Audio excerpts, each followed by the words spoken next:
Joining us now to talk about it, Pennsylvania Congressman Joe Sestak, a Democrat and member of the House Armed Services Committee. Congressman, thank you for joining us this afternoon.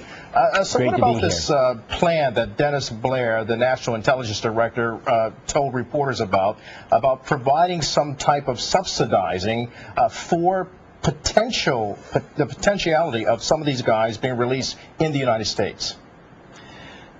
You may know I headed the Navy's anti-terrorism unit after 9/11, was actually on the ground early in that war for a period of time, short.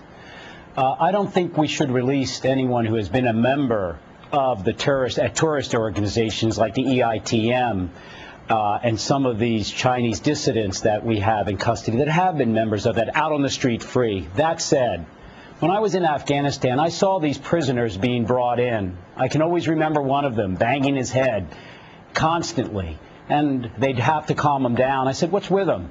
They said, "He's mentally unstable. He's got a mental problem."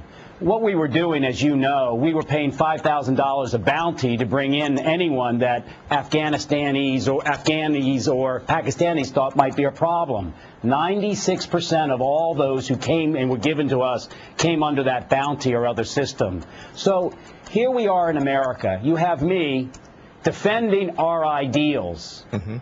But on the same time, we put that individual in Gitmo in a hole where he was nothing but mentally unstable.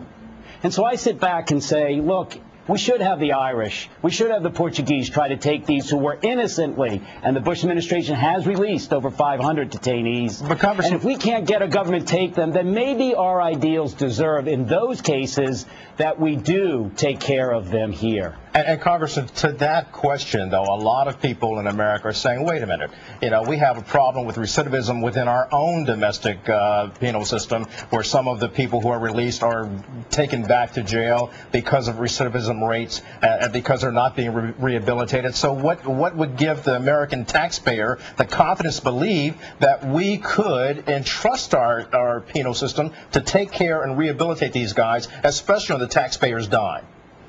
We have two cases here. The case I was arguing was those who were innocently, had not even been fighting against us. In fact, the other statistic is 94% of those who were brought in never were fighting against us. So there's no recidivism for them. They were those that were brought in that we don't even know why they were given to us. Now, second is your case.